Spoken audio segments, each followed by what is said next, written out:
Hello everyone. So now we will start chapter number 11, Path of Modernization. So students, this is our last chapter of class +1 history. Right everybody? So अब यहाँ पे हमने इस chapter का जो name है हमारे पास वो क्या है, path of modernisation. Right everybody? So it means यहाँ पे हमने इस चैप्टर में क्या करना है, क्या डिस्कस करना है, हमने मॉडर्नाइजेशन के बारे में डिस्कस करेंगे इस चैप्टर में.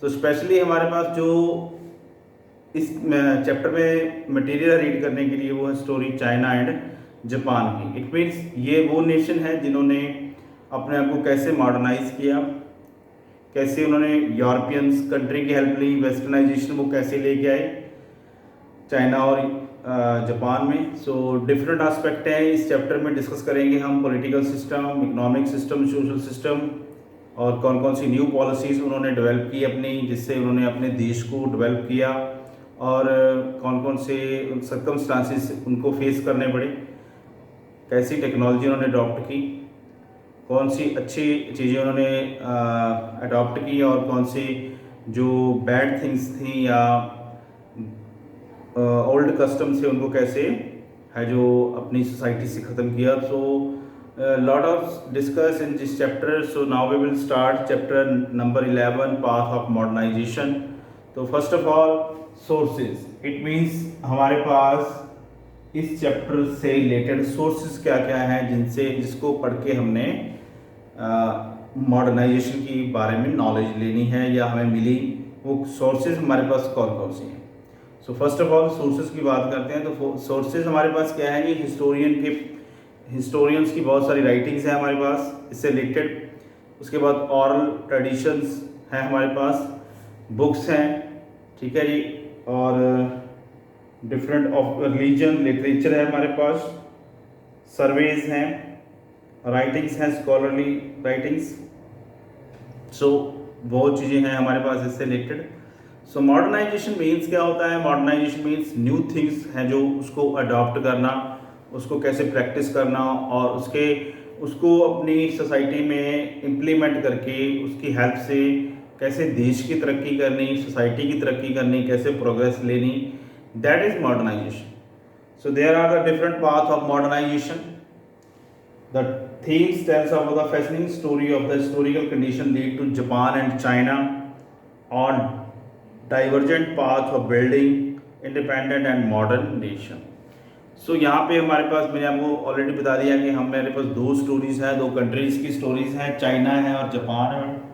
उन्होंने कैसे कौन से वे अडॉप्ट करके अपने आप को मॉडर्नाइजेशन किया, कैसे उन्होंने अपनी कंट्री को एक इंडिपेंडेंट नेशन बनाया और मॉडर्न नेशन बनाया. सो इस चैप्टर में हमने वो चीज़ डिस्कस करनी है. Right everybody? तो फर्स्ट ऑफ ऑल जापान की बात करें हम, पहले हम इन दोनों का कंपैरिजन कर लेंगे, दोनों स्टेट्स का. यानी कि हमारे पास अगर हम बात करें जापान एंड चाइना की, सो इन दोनों में क्या क्या डिफरेंसेस हैं, क्या क्या इनकी फिलॉसफी थी, या क्या इनका कल्चर था, क्या इनका हिस्ट्री थी, तो उसके बारे में डिस्कस करते हैं हम first of all. First of all हमारे पास चाइना है तो चाइना में देखिए स्टूडेंट्स, वास्ट कॉन्टिनेंट कंट्री. जो चाइना है एक वास्ट कॉन्टिनेंट कंट्री है. इसके 3 मेजर रिवर थे. रिवर्स का नेम क्या है? रिवर का नेम है स्टूडेंट्स येलो, यंगटी एंड पर्ल. ठीक है जी. उसके बाद माउंटेन रेंजेस हैं, माउंटेन रेंजेस वाला एरिया है. यानी कि ज्योग्राफी की बात करें, first of all we will discuss the geography of China. तो चाइना की ज्योग्राफी कैसी है? चाइना एक कॉन्टिनेंट बेस्ड कंट्री है, ठीक है जी. उसमें 3 रिवर्स हैं, मेन रिवर्स हैं, येलो है, यंगटी और पर्ल है, और उसके अलावा माउंटेन रेंजेस हैं. Right everybody? So that is the geography of China. So उसके बाद ज्योग्राफी बात करें हम जापान की. जापान की ज्योग्राफी कैसी है? जापान की ज्योग्राफी में हम बात करते हैं, स्मॉल आइलैंड कंट्री है, ग्रुप्स ऑफ आइलैंड, यानी कि बहुत सारे ग्रुप्स में रहती है. ग्रुप आइलैंड का ग्रुप है एक जापान में, और उसमें मेनली है Honshu, Kyushu, Shikoku and Hokkaido. So these are the main islands. 2 lakes major rivers, ठीक है जी। 3.50% area in the mountain active and earthquake zone, यानी कि अगर हम बात करें तो दुनिया में सबसे ज़्यादा जो अर्थक्वेक कहाँ पे आते हैं, एज वी नो इट कि जापान एक अर्थक्वेक जोन है, जापान है जो, ठीक है जी। और 3 रिवर बहुत ज़्यादा है, इसकी वजह से अर्थक्वेक आने का जो चांसेस हैं वो जापान में बहुत ज़्यादा रहते हैं, ठीक है जी। और ये इतनी मतलब स्मॉल आइलैंड होने के बावजूद भी इतना अपने आप को डेवलप करना, कैसे इन्होंने डेवलप किया, कैसे मॉडर्न किया अपने आप को, वो हमने इस चीज़ में डिस्कस करना है। उसके बाद एथनिक ग्रुप्स की बात करें तो सबसे पहले हम बात करते हैं चाइना की, कि चाइना में एथनिक ग्रुप्स कौन से हैं, यानी कि उनकी एथनिसिटी क्या है, क्या उनकी पहचान है, आइडेंटिटी क्या है। सो डाइवर्जेंट एथनिक ग्रुप्स हैं जिसमें Han, Uyghur, Hui, Manchu and Tibetan, these are the ethnic groups of China, ठीक है जी। डिफरेंट डाइवर्जेंट एथनिसिटी है, एथनिक आइडेंटिटी है चाइना में, उइगर, तिब्बतियन, हुंगू, ठीक है जी, हुई, मंचू, ठीक है, Han, these are the ethnic groups of China. उसके बाद जापान की बात करें तो जापान की जो है वो एथनिसिटी क्या है, जापान की होमोजेनस एथनिक ग्रुप्स हैं, यानी कि बहुत डिफरेंट टाइप्स की एथनिक ग्रुप्स हैं वहाँ पे, कोई पर्टिकुलर वन ग्रुप नहीं है, अलग अलग ग्रुप्स हैं, माइग्रेट होके लोग वहाँ पे सेटल्ड हुए हैं, तो अलग अलग तरह के लोग हैं, तो इसको क्या बोलते हैं, होमोजेनियस एथनिक ग्रुप्स, यानी कि different types of people they were living in China, यानी कि चाइना में बहुत ज़्यादा वैरायटीज़ हैं, डाइवर्सिटी है जापान में, नॉट चाइना में मेनली ग्रुप्स मैंने आपको बता दिए, ठीक है जी। उसके बाद नेक्स्ट लैंग्वेज, तो चाइना में लैंग्वेज है जो वो कैंटोस और चाइनीस है जो बोली जाती है, मेनली उनकी चाइनीस है जो मेन लैंग्वेज है, और जापान में है जो जापानीज़ है जो स्पीक की जाती है, जापानीज़ है जो बोली जाती है। फूड मेनली चाइना के लोग हैं जो वो वीट, पेस्ट्रीज एंड डम्पलिंग्स, यूसुमन, राइस, ये चीज़ें हैं जो वो ईट करते हैं। जापान में लोग राइस और फिश है जो वो ज़्यादा ईट करते हैं, ठीक है जी। तो ये उनके मेन फूड हैं चाइनीज़ एंड जापानीज़ पीपल के, राइट एवरीबॉडी। सो नेक्स्ट हमारे पास आ जाता है जी पॉलिटिकल सिस्टम, ठीक है जी। पॉलिटिकल सिस्टम की बात करें हम पहले, सबसे पहले सबसे पहले पॉलिटिकल सिस्टम है जो हमारा जापान की बात करते हैं हम।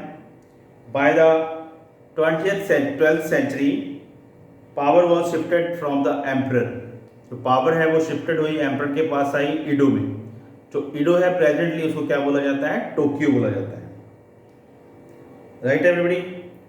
उसके बाद तो कंट्री वॉज डिवाइडेड इनटू 150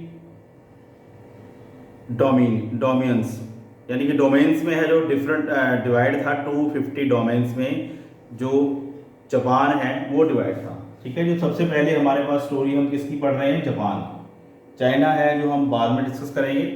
तो सबसे पहले हम किसकी बात कर रहे हैं, जापान की। जापान है जो 12th सेंचुरी में वो उसकी पावर है जो वो किंग के पास आ गई, ईडो यानी कि टोक्यो, जो प्रेजेंट टोक्यो बोला जाता है उसको ईडो है।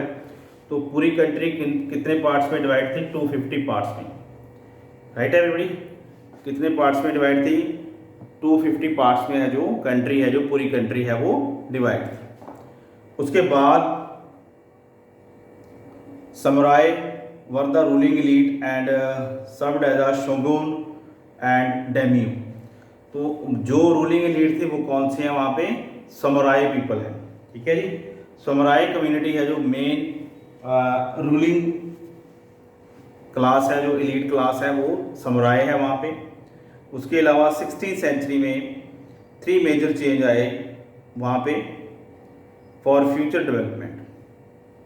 वो कौन कौन से चेंज थे, peasantry was disarmed and end of the war. 16th century में जो पिजेंट्री थी उसको डिसआर्म कर दिया गया, यानी कि जो उनके घरेलू वॉर थे उनको भी बंद कर दिया गया, ठीक है। 16th सेंचुरी में है जो जापान में काफ़ी चेंजेस आए।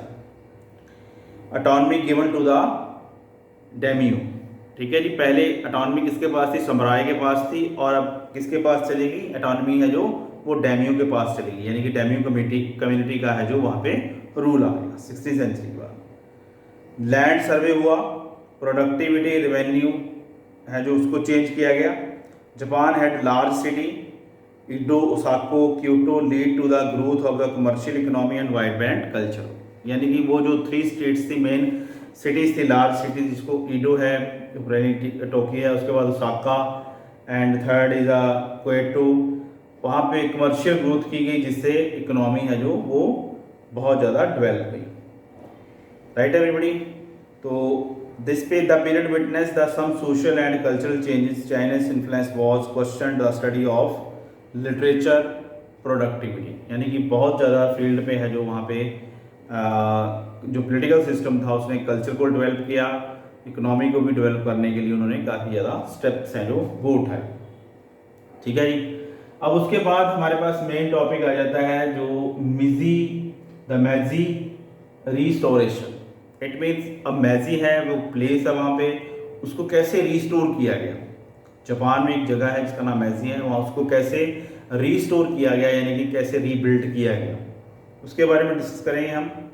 1853 में क्या हुआ था, 1853 में यूएसए ने अपने कमांडरों को वहाँ पे भेजा पेरी को, Japan with the demand of trade and diplomatic relation, के उन्होंने जापान के साथ डिप्लोमेटिक रिलेशन और कमर्शियल रिलेशन है जो वो करने हैं। सो जब पेरी है जो आया तो वहाँ पे जापानीज सोसाइटी में, जापानीज सिस्टम में बहुत ज़्यादा चेंजेस आए, पॉलिटिक्स में चेंजेस आए। 1868 में मूवमेंट चलाया गया, remove the shogun from the power, brought to emperor to Edo, यानी कि वहाँ पे जो एम्परर था शोगन उसको हटाने की डिमांड है जो 1868 में की कर दी गई, यानी कि रिवॉल्ट चल गया उसके पास, उसके खिलाफ है जो मूवमेंट है जो वो स्टार्ट हो गया ईडो में जो शोगन एम्परर था। Right everybody. उसके बाद students, Japanese were aware about the European colonisers to India and other Asian countries. तो जापानीज काफ़ी ज़्यादा अच्छे तरह से ये इसके लिए ये उनको पता चल चुका था कि यूरोपियंस हैं जो अपनी कॉलोनीज बना रहे हैं, उन्होंने इंडिया में भी अपनी कॉलोनीज बनाई हैं और एशियन कंट्री में भी उन्होंने अपनी काफ़ी है जो कॉलोनीज हैं वो बना चुके हैं। बट जो जापानीज थे वो ये चाहते थे कि ज़्यादा से ज़्यादा यहाँ पे वेस्टर्नाइजेशन हो। ठीक है जी, वो वेस्टर्नाइजेशन को वेलकम कर रहे थे और उन्होंने एक तरह से यूरोपियन कंपनीज से, यूरोपियन कॉलोनीज से ये सीखना शुरू किया कि कैसे अपने आप को हम वो मॉडर्नाइजेशन करें, वेस्टर्नाइजेशन है उसको अडॉप्ट करें। ठीक है जी। तो उसके बाद student some former gradual and limited opening the other world, the government adopt the policy with the slogan. ठीक है जी, गवर्नमेंट ने नई पॉलिसीज बनाई, नए पॉलिटिकल रिफॉर्म है जो वो करने स्टार्ट कर दिए और उन्होंने स्लोगन कौन सा बनाया, rich country and strong army. ठीक है जी, रिच कंट्री और स्ट्रॉन्ग आर्मी का स्लोगन बनाया, जिससे लोगों में इस चीज़ को स्प्रेड किया गया। गवर्नमेंट क्या चाहती है कि देश को अमीर करना चाहती है, रिच करना चाहती है और प्लस क्या करना चाहती है, स्ट्रॉन्ग आर्मी। अगर स्ट्रॉन्ग आर्मी होगी तो कोई भी दूसरी कंट्री हमारे ऊपर अटैक नहीं करेगी, इन्वेड नहीं करेगी। Right everybody. So that is the new government try to build a emperor system. तो नई गवर्नमेंट ने किस सिस्टम को अडॉप्ट किया, एम्परर सिस्टम यानी किंग रूल को। So your emperor was treated the descent son gods and leader of the westernisation.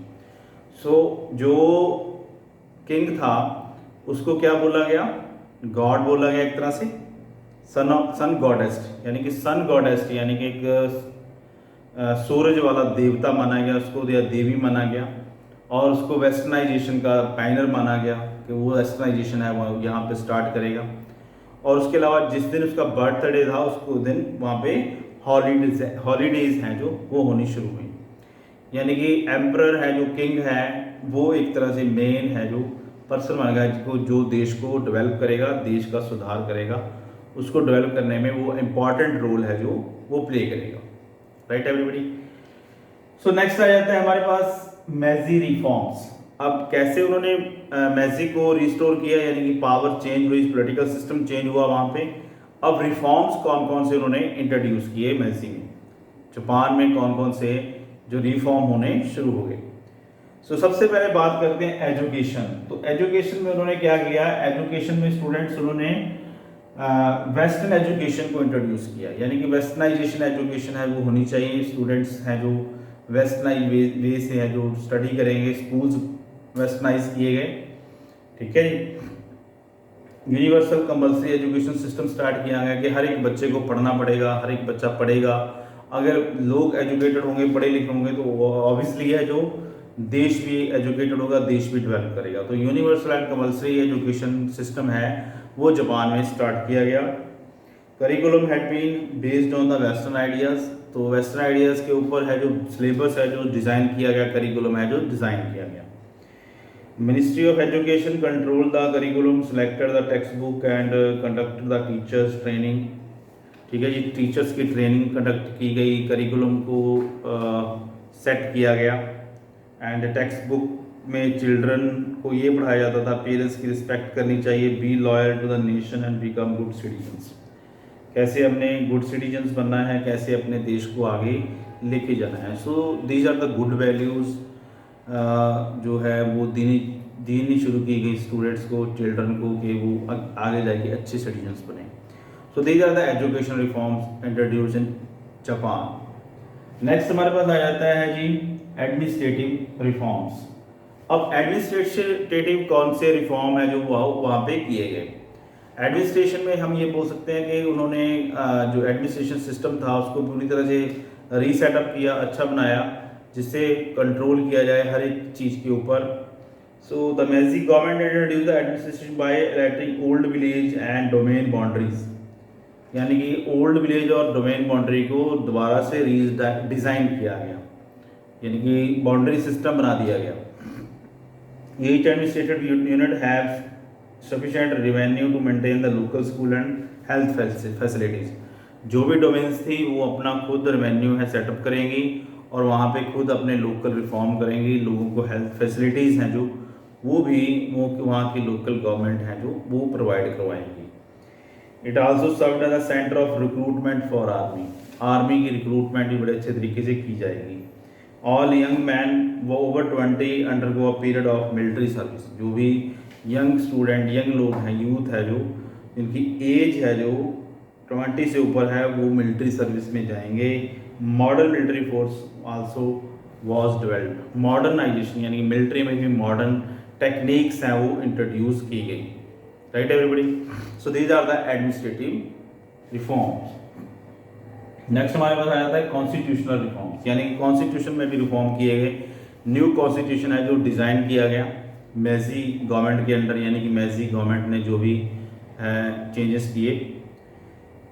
So government set up legal system, regulate formation of political groups, control meetings and impose a strict censorship. All these measures invited opposition, ठीक है जी। तो censorship को control किया गया और उसके अलावा है जो फॉर्मेशन की गई पॉलिटिकल ग्रुप्स की, कंट्रोल किया गया मीटिंग्स को, ठीक है जी। हर एक सिस्टम है जो वो सेटअप किया गया कॉन्स्टिट्यूशन में, ठीक है जी। उसके बाद इन फॉर्म से क्या हुआ जी, ऑपोजिशन भी बनी। जितने भी मेजर्स उन्होंने किए तो उससे ऑपोजिशन भी बनी, यानी कि विरोधी ग्रुप भी बना। तो जब हम कोई भी अच्छा काम करेंगे या बुरा काम करेंगे तो ऑपोजिशन नेचुरली है जो मर्ज होगी, वो भी बिल्ड होगी। Right everybody. So these are like constitutional reforms. Next हमारे पास आ जाता है स्टूडेंट्स इकोनॉमिक रिफॉर्म्स। अब उन्होंने इकोनॉमिक में कौन कौन से रिफॉर्म्स किए। वेस्टर्नाइजेशन तो उन्होंने इंट्रोड्यूस की थी, अब इंडस्ट्री भी वहाँ पे सेटअप होनी शुरू हो गई। जैसे जैसे इंडस्ट्री सेटअप हो रही थी तो इकोनॉमिक ग्रोथ भी बढ़ रही थी, ठीक है जी। सो इकोनॉमिक ग्रोथ की बात करें तो इकोनॉमिक में स्टूडेंट्स उन्होंने स्टार्ट किया modernise economy was important aspect of major reforms. Funds were raised by the living agriculture taxes. तो उन्होंने फंड्स को इंक्रीज करने के लिए एग्रीकल्चर के ऊपर टैक्स लगा दिया, ठीक है जी। रेलवे लाइन है जो इंट्रोड्यूस की गई टोक्यो टू योकोहामा, ये कब हुई 1870 से लेके 1872 तक है जो रेलवे लाइन है जो बिल्ड की गई टोक्यो से योकोहामा तक। सो मशीन्स जो रिक्वायर्ड थी वो लाई गई टेक्सटाइल इंडस्ट्री के लिए। फॉरेनर टेक्निक यूज़ होनी शुरू हो गई। Even Japanese students were sent to the foreigner country. Japanese student foreign country में जाते थे, वहाँ पे ट्रेनिंग वगैरह लेके आते थे स्किल्ड बेस्ड ट्रेनिंग है वो वहाँ से लेके आते थे, जिससे वो उसको ज़बान में यूज़ किया जाता था। 1872 में स्टूडेंट्स मॉडर्न बैंकिंग इंस्टीट्यूशन है जो वो लॉन्च किए गए, एंड जिससे इकोनॉमी है जो रीबिल्ड हुई। सब्सिडी सिस्टम स्टार्ट किया गया, benefit major ship builders till the second world war, just through big businessman organisation control the individual family dominated the economy. So first world war आते आते तक Japanese है जो वहाँ पे बहुत ज़्यादा उसकी इकोनॉमी है जो ग्रेट इकोनॉमी बन चुकी थी अंडर द लीडरशिप ऑफ जास्तु। सो द पॉपुलेशन भी इंक्रीज हो चुकी थी, 35 थी जो 1872 में 35 मिलियन पॉपुलेशन थी, वो 1920 तक आते आते 55 है जो पॉपुलेशन भी जापान की है जो बढ़ चुकी थी, right. So these are the economic reforms in the Japanese economy. It means उन्होंने वेस्टर्नाइजेशन इकोनॉमी को काफ़ी ज़्यादा फॉलो किया, स्टूडेंट्स को वेस्टर्न वैल्यूज सिखाई, वेस्टर्न टेक्निक सीखने के लिए स्टूडेंट्स वेस्टर्न कंट्रीज़ में गए, ठीक है जी। वेस्टर्न मशीन्स हैं उन्होंने यूज़ की, इंट्रोड्यूस किया उनको, ठीक है जी। तो एग्री टैक्सेस हैं जो लगा दिए गए एग्रीकल्चर के ऊपर, इंडस्ट्री के ऊपर, जिससे उनकी इकोनॉमी काफ़ी ज़्यादा रेज हुई, राइट। सो नेक्स्ट हमारे पास आ जाता है इंडस्ट्रियल वर्कर्स। अब वर्कर्स की क्या कंडीशन थी, वर्कर कैसे वर्क करते थे। So the number of workers of industry increased from 7 lakh in 1874 million in 70,000 in 1870 and 4 million कब तक हो गई 1920 तक। सो इट मीन इंडस्ट्री बढ़ी थी बहुत ज़्यादा, जैसे तरक्की इकोनॉमी पावर बढ़ रही थी। वो पावर बढ़ने का रीज़न क्या था, इंडस्ट्री है जो वो काफ़ी स्प्रेड हो रही थी, डेवलप हो रही थी। उसके अलावा स्टूडेंट्स एम्प्लॉयमेंट सिस्टम है वो स्टार्ट हो चुका था, इलेक्ट्रिसिटी सिस्टम है जो वो दिया हुआ था स्टूडेंट्स वर्कर्स को। Half of the employ who work in the modern factory work women, तो काफ़ी ज़्यादा वुमेन्स भी हैं जो इंडस्ट्री में वर्क कर रही थी। And they organise the first modern strike in 1886। तो सबसे पहले उन्होंने जो स्ट्राइक की 1886 में है जो फर्स्ट स्ट्राइक है जो वर्कर्स ने है जो जापान में। So 1930 the male workers began to outnumber women's. It was only after 1930 the size of the factory enlarged from the less than 5 worker to more than 100 workers. So factories का जो size है वो enlarge किया गया, जहाँ पे 5 workers work करते थे वहाँ पे 100 वर्कर्स हैं जो वो काम करने शुरू कर दिया उन्होंने। So rapid modernisation, demand for natural resources such as the timber, environment destruction. जैसे जैसे इंडस्ट्री बढ़ रही थी, इकोनॉमिक पावर बढ़ रही थी, इकोनॉमिक डेवलपमेंट बढ़ रही थी, तो एक तरह से एनवायरनमेंट है वो भी डिस्ट्रक्ट हो रहा था, यानी कि नेचुरल रिसोर्सेज का एक्सप्लॉयटेशन हो रहा था, जिससे एनवायरनमेंट है वो भी ख़राब होता है। स्टूडेंट्स नेचुरल सी बात है, जब इंडस्ट्री बढ़ेगी तो पॉपुलेशन इंक्रीज़ होगी, तो पॉपुलेशन इंक्रीज़ होगी तो जो नेचुरल एनवायरनमेंट है वो भी डिस्ट्रक्ट होगा। So these are the things of related to the workers. तो वर्कर्स की कंडीशन तो इतनी ज़्यादा अच्छी नहीं थी, जैसे जैसे फैक्ट्रीज बढ़ रही थी तो उनको भी एक्सप्लॉइट किया जाता था। वुमेंस भी बहुत ज़्यादा क्वांटिटी में वर्क कर रही थी, मेल मेंबर भी कर रहे थे, तो उन्होंने टाइम पे उन्होंने स्ट्राइक्स की हैं जो वो भी की, राइट एवरीबॉडी।